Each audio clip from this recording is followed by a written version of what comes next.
Remote. Okay, so I'm going to go through the billing. This is the Kuiper core. Um, Barb, you would be doing a UAGC, but um, hopefully everybody has admin access to the core or will eventually get admin access to the core. And you also need an iLab account. So those are the basics. But once you get into iLab and you go to the actual core by clicking, once you log in, you'll log in onto the home page, and I'll just show that. It takes forever to load. So after you log in, you'll generally land on the home page. You'll click the three bars on the top left corner, and then you can click on core facilities and it will give you a list of cores, or you can just go directly to the core that you're most interested in. So I'm going to go to the hypercore. And you'll know that you have admin access to the core if you see these extra 4 tabs, the people reporting, billing, or administration tab. If you don't have that, if you don't see these tabs, you're not admin. So I'll just go through quickly how to add admin persons as admins. In there, you'll see these little sections that you can expand. Admin, to add members as admin, you'll just type in a person's name in the Kuiper core. I think Carrie, you're one of them, so I'll just go ahead and see if I can find you. And there you are. So we'll just add as admin and hit the invite button. You're not actually inviting. Invite actually means add. So that's how you add people as admin, core admin. Once you have admin access to do the actual billing, you'll go into the billing tab. Before you actually do the billing tab, you want to make sure that your core managers have actually confirmed all their reservations or their service requests.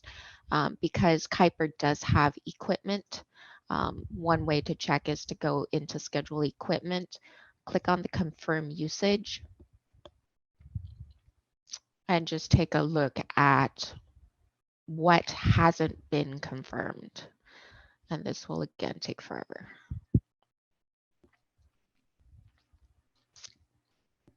So it looks like everything's been confirmed up to October.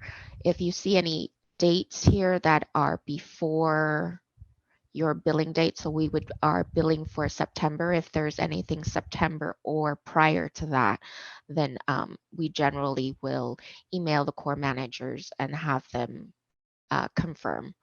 And this is just equipment. There's 2 separate sections. There's equipment and then there's service requests.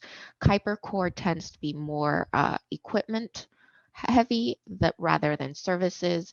UAGC is services, more heavy on services. So if there are any services requests that need to be marked ready to bill, then I think one way would be to check the view all requests and just look at what hasn't been completed. But I think simply sending an email to the core manager will hopefully take care of that, because you have no way of knowing what is complete and what is not complete. So that's that. So in billing tab, so we'll get into the actual billing portion of it. So this is the billing portion. These are prior billing events. We separate billings based on whether or not we're billing externally or internally, because external invoices are not sent over to FSO to be batched, only internals are. And the other reason for that is that once you send that billing event over to FSO, it closes out the billing event so that you can no longer pay by credit card if your customer generally pays by credit card. Okay, so to actually start a new billing event, you click on New Billing Event. The end date of your billing event, it's generally the last day of the month, but depending on how often you guys bill, it's up to you what your billing end date is. We'll do internal, and this naming convention is up to you as well. We just determine whether or not it's internal or external fiscal year, and then the period. We keep it fairly simple. And then we include internals only, and then we generally will just invoice by lab. There are different options. That's up to you. We will generally bill by lab though. And then we'll load the charges. And these are the charges that have been marked ready to bill or are billable. Any questions up through now while we wait for the charges to load?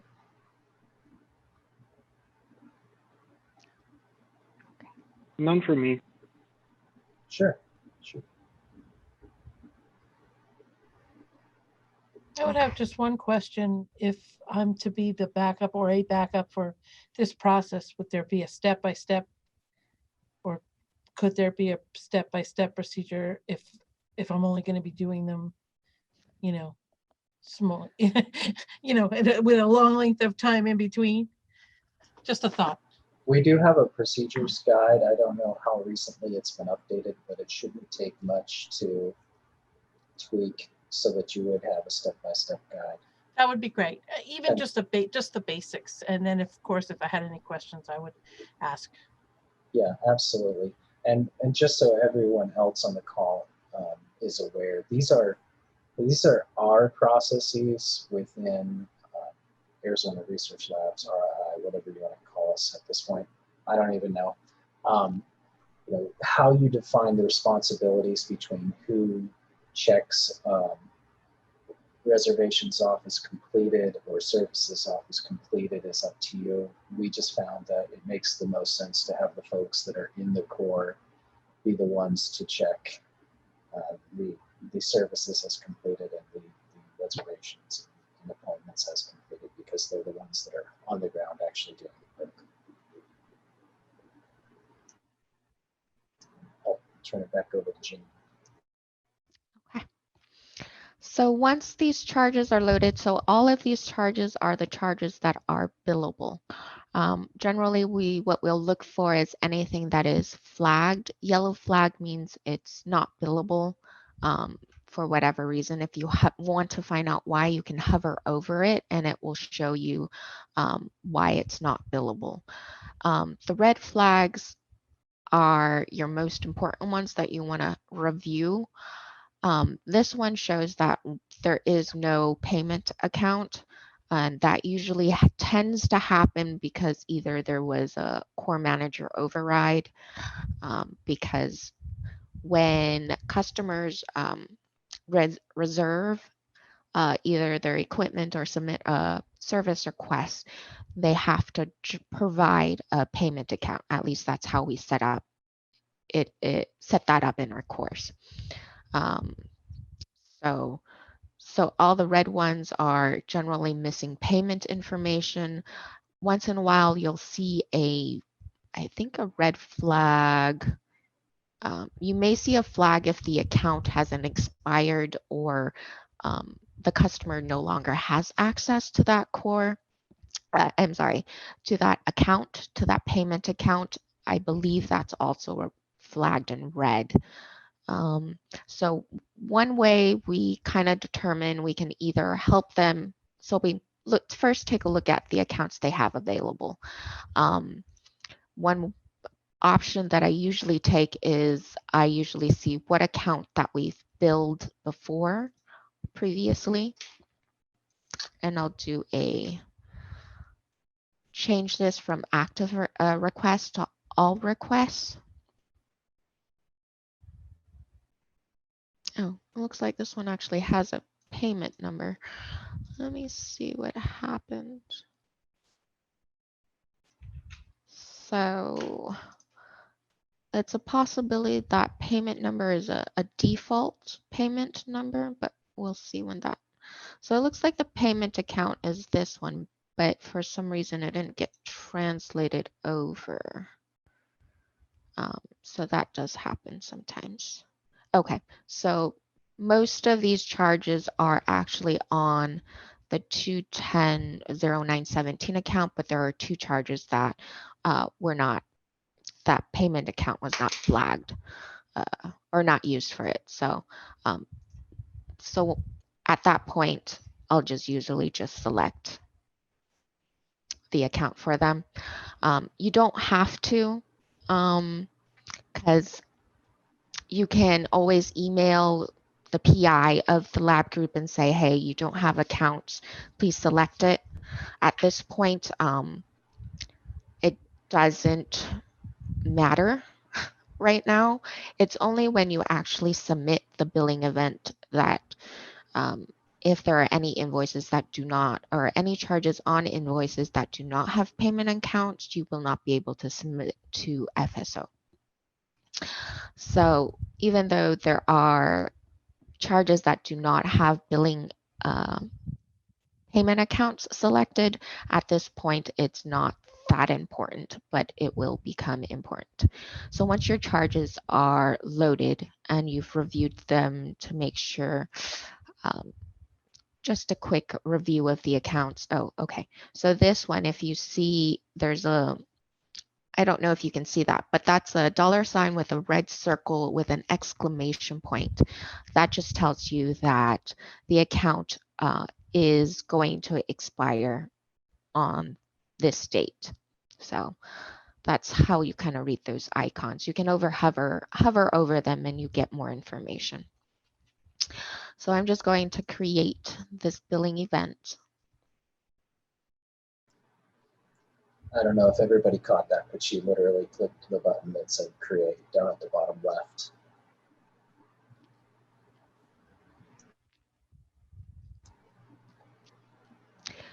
One thing, oh, go ahead. I was just going to say, one of the reasons that Jing says that it's not really important that there be an account at this point in time is that this is our notification process, right? We're accumulating all of the charges for a lab group and sending them an invoice saying, hey, this is the activity that was done on your behalf during whatever the period of performance was. And it's up to the customer to come in and review the charges on the invoice, and they can literally make changes to the payment methods within the system as they review the invoice within iLab, so that when we do finally send over the charges, which is that's when it's critical for them to have selected an account, because that's how the batch file is built and sent to FSO to move the money between accounts. I'll stop interrupting Jing right there. So one thing to note, if you're in a rush, if it's processing, you won't be able to build a new billing event. You actually have to wait for it to finish before you can create a different billing event in the same core.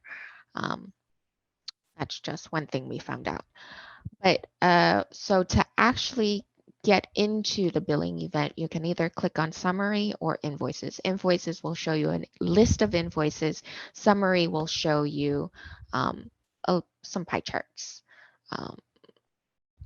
Okay, so here we see that this is the amount of total invoice billing in internal, and this is the amount that has been that is billable, and then this is the amount that is not billable, this little portion right here.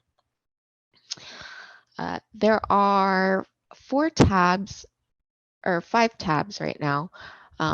Billing errors only show up if there are actually billing errors, and by billing errors you'll get you could get a number of them. These are just invoices that have charges without payment accounts selected. Some other charges some other errors that you may see is that if the core gets a new or adds a new service or adds new equipment, and either there's missing the expense and revenue object codes, that you might see an error for that if those fields are left blank. Another one could be the revenue billing account. So if that information is left blank, then you will see a separate section for those errors. Okay, so those are the few errors that we've seen before. There could be other errors, but they don't pop up that often. So these ones are mentioned earlier as we were loading those charges and reviewing them, that they are missing payment accounts. So we'll actually just take a look. So this is missing a payment account. So you have one or two options. You can take a look at their accounts they have available. If they have just the one, we generally just select it for them because they have the 10 days to change it. And in the end, it's actually easier because if they decide not to review, then either there's already an account selected. So once you select an account for them, if they have just that single account available, you'll need to refresh the invoice before that payment account shows up on the actual invoice. So that invoice has been taken care of. You'll see here that this already has an account. So if it already has an account, then we'll just go ahead and select it again. One thing to note, I forgot to mention before, is that this part is very important. You must select the box of the charge that you want the account to be charged on. Does that want the charge of the account to be charged on? Whatever. And then you need to hit the save button. And once you hit the save, the account that you selected should show up. If it doesn't show up, then there's the possibility that you didn't check the box. I find that's generally the case. So that account has been taken care of. I'll just refresh just to confirm. So that's good to go. And this one is the same. So I will select that same account. That's been checkmarked. Hit the save button. So all three of those invoices have been taken care of. We'll go ahead and revalidate. Once you revalidate, that billing error tab disappears because there are no more errors. And now to actually send out invoices to customers or the business groups for review, you click on invoices.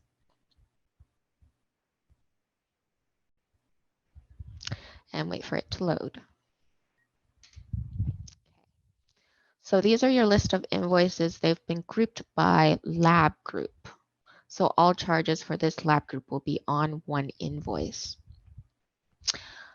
Then there are different ways they have. iLab has a bulk mailer. We actually do not use this. It's pretty self-explanatory for the most part, but we generally click this part that says email admins with access to invoices. So once we click that, we get to this window. I select, so we want to send in all the invoices out. If there's a case that you know there's an invoice that shouldn't be sent out, you just uncheck the box and it won't send it out. These are the contacts, the available contacts to receive the invoices from the lab group. We generally just select everybody because we're not going to keep a record of who's going to get what invoice in what lab group. So we just select everybody who has access. And then whoever gets it, if it's not their invoice, they can just delete. Okay. So hopefully this doesn't take too long. Jamie, what was the name of that chat? Sorry, Noah. No, go ahead. What was the name of that small tab you clicked? It said send email by admin group or something like that. What was that called? It was called send email something. It's just long and complicated. So the tab is actually invoices, but there's a button that says email admins with access to invoices. Great, thank you. Sure. You're welcome. I was going to say, we have a request into iLab to make this process a lot easier so that we could just have a default email all. It's difficult, I will say, to get changes made when we're one customer requesting changes of a multi-billion-dollar corporation. We found it hard to quote unquote get on the roadmap for all of the changes that we've requested. But that is one thing that we're really hoping to get some traction on. And I've actually been working with both ASU and NAU to get those changes advocated for as well.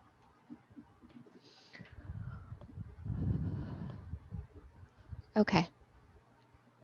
So I selected everybody who can get access to that has either lab manager access to the lab group or is a department manager of the lab group. So the only people who have access to the invoices are PIs, lab managers as listed in the iLab group, and department managers that are, again, as listed in iLab. So email subject, that shows up in the subject line, whatever you guys decide.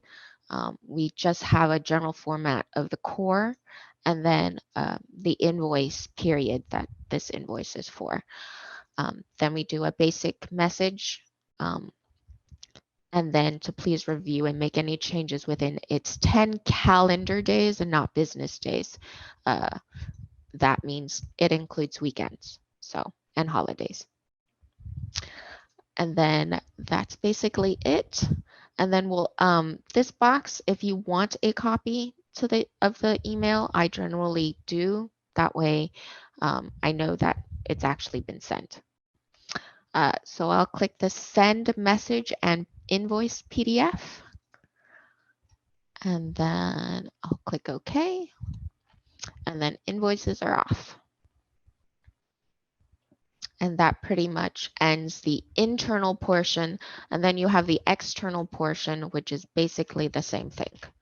So you would go to, so you go back to the billing tab. You click on new billing event. You'll do that same period. And then instead of internal, it will be external. And the period, and then external, and again, lab group.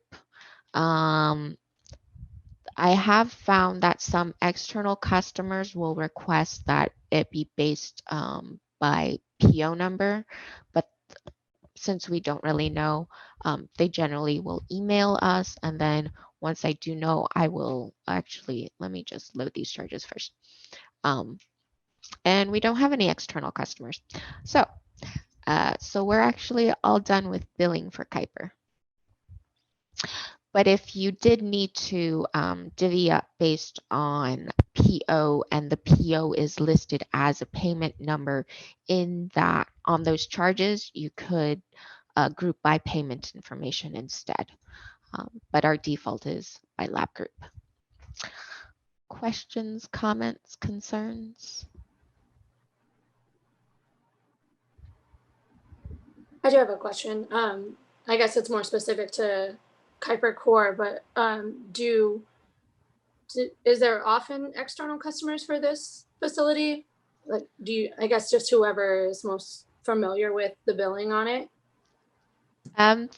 We do get some external. I think it had kind of died off due to COVID because, but they generally do have a little bit of external activity. The majority of that is from ASU. Just, Great, thanks guys. sure. Kelly, did you have any questions? No. It generally makes sense, you know, unless I had to go in and do it right now, but Sure. I get it. I think yeah, it would be interesting to see and I know we don't have any external customers, but when you generate them for the external customers, is there an email, and maybe you said this, I'm sorry, but is there an email built in there for an individual that it goes to, or individuals that it gets, then the invoice gets emailed to? And do they also have an opportunity to those 10 days to review it before they actually get invoiced? So those are really great questions. Yes, they can program in separate email accounts to have them receive those invoices. It's just a matter of making sure that their lab group, as it's constructed within the system, that individual is a member of the lab group, so that we can check their name when we're checking people off on the distribution.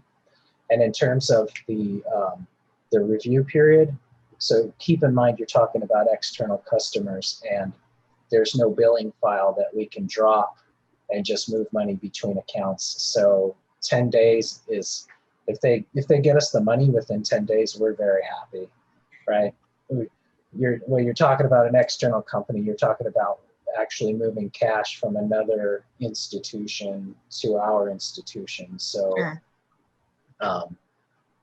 Yeah, they can pay by, so we have iLab set up so that if you want to integrate your credit card portal through CyberSource, you can program that into your core facility and accept credit card payments, or you can just accept checks. It's kind of up to you how you want to set that up. But so you can see on this invoice, that payment number right there tells me that they paid by credit card, because that's a confirmation number from CyberSource. So when they're ported over into CyberSource, all the credit card information is only entered into CyberSource.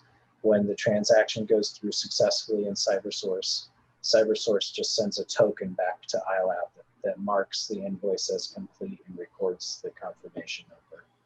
So you don't have to manually mark any of those invoices as paid, anything like that. Okay. So if this invoice had not been paid, this part would say mark as paid. And since it has been paid, it has been changed to mark as billed. So that's one way you can see it, or you can just go to here and look at the status, and both of these invoices have been paid. The only time we would change that back to mark as billed would be if, say, they contested the charge through their credit card and they reversed the payment. Then we would change it back to mark as billed. Okay. Real quick, Jean, can you pop into the internal billing event that we just created? And just so maybe Kelly doesn't have to come to the next session, or maybe we can avoid having even a next session.